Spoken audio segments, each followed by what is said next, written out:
Hey folks, I just came across something. I try and do it, but usually doesn't work out quite as planned. On these bigger rounds, if you take one pass on the box wedge, that gets you a flat surface. Then if you roll it up and take one more flat, you wind up with about a 90-degree. I don't know if you guys can see that. I'll move the camera in a second. So here's that 90-degree corner that I'm talking about. You got a flat sitting on the beam. You got a flat here. Now, what I can do is I can adjust where this sits in order to get either the right amount of pieces, or I can hit the various wedges. So on the box wedge, there's a wedge. The middle one is right here.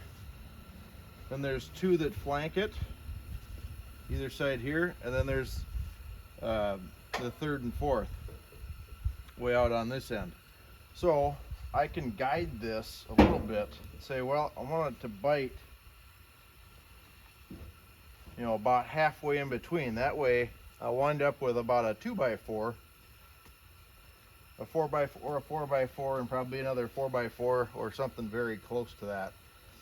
And it's something I don't do often enough on these big rounds, is to roll them. But you do wind up with cleaner pieces here. I'll try and stack up here.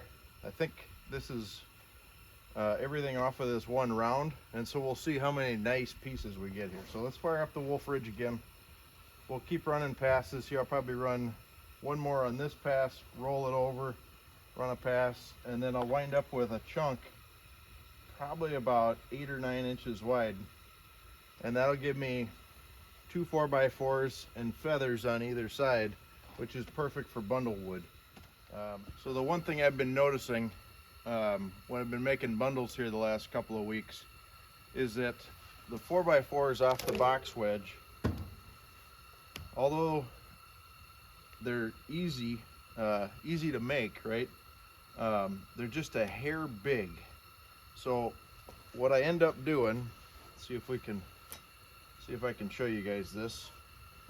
So I've got the 1 cubic foot bundler.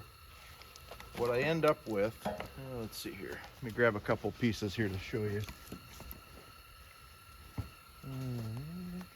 There you go. All right. So what I wind up doing is grabbing a couple pieces with bark on them, about like that, and about like that. So that ends up being the base of the chute. Then I can take some smaller 4x4s. All right. Ouch, that hurt. So now I got the 4x4s, and I put in some little stuff. Then you need another one for the top. Oop.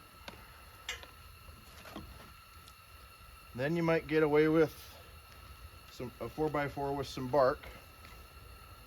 Right? You guys see how this is going? So I wind up with about 10 pieces in that 1 cubic foot bundle. Now the downside is, if there's a downside here, is you get 4 or 5 bigger pieces. So, and the way these are cut, they stack really nice. So if you guys are familiar with making fires, which I hope most of you are, these 4 make a really good base to a log cabin fire. Then you get some feathers in here. That gets your next set going.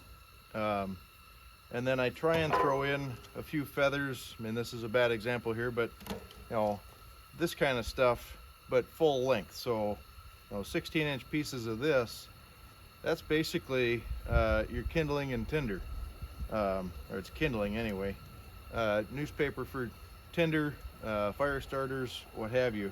So fire starters, newspaper, that'll light up this kind of stuff full length. Then you move into this stuff. Then you get some of these corners, right? There's your next size, and you can even break this down, right, into a couple pieces, and then these, and then finally your big pieces of fuel. So that's what I've been doing on the bundles. But I've noticed that this box wedge creates more 4x4s than I need. So I'm kind of on the lookout for something or a different way to split that gives me like 2.5 by 3.5 or something that's more conducive to like a 2x4. You throw a 2x4 in the fire, it burns up pretty quick because you have a lot of surface area and it's just a lighter piece of wood. These are meant for kind of all day burning, or getting the base going or keeping coals going. I'd like to do maybe like one less of these 4x4s in my bundles and maybe a couple extra or a couple more. If this was in half, that would go a long ways in. This would be your base, right? So right, there's my log cabin fire. And then if I had a couple more 4x4s that were cut in half, so 2x4s, and those were laying on top, right? You get this kind of crisscross pattern going. Now you got a good fire. It's stable, it's not gonna fall over. You could have this in the open, preferably in a fire pit, but this isn't going anywhere. You know, it's sturdy. You could darn near cook on it, right? If I had a pot, I could set it up here and you could boil water. That's the best part about these log cabin fires. So anyhow, just something I noticed, something I'm going to be working on, which is why rotating these rounds to get these 90s should help in the number of pieces and the number of 4x4s that we get off of this. So we'll get this fired up again and we're going to keep splitting.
So let's see how we did here quick. These are kind of the full length feathers I was talking about. These are easy to slide in the tube, provides a really nice piece of kindling, helps get the fire going. Same thing with these. These feathers to me are useful. So there we go. All right. Just tried to keep most of this on the table, but there's the side that I like. There's a 4x4, another 4x4. One of you guys wants to keep count, that'd be great. Here's the feathers. We'll set those up on top of the box wedge. Here's kind of a smaller piece. That's probably 2x2 by 3x3 or so. That might be the solution. Wolfe Ridge makes a couple different box wedges. They make a 4x4, so 4" by 4". They make the 3.5", so 3.5 by 3.5", which is what I currently have. And then they also do a 3x3. That might be our best option. So this piece kind of feels more like a 3x3. This is 3.5 on this side, probably 3 here and 2 here. So that's a much more manageable piece than a 4x4. There's a considerable weight difference here, and they're almost the same size. So we might look into that a little bit more seriously. Yeah, this about this size. That would be about perfect for bundle wood. Same with this. That's getting a little big, but there again, this could be a fuel piece if this is my standard.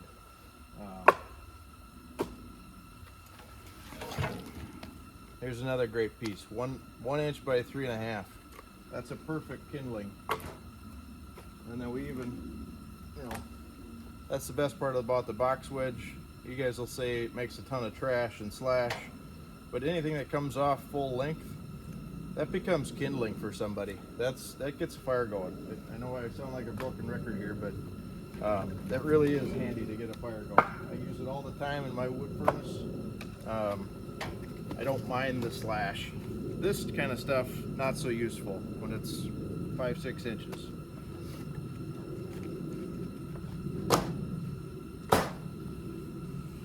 So yeah, here's all our feathers. 3, 4, 5, 6. Kind of a goofy one, but it works.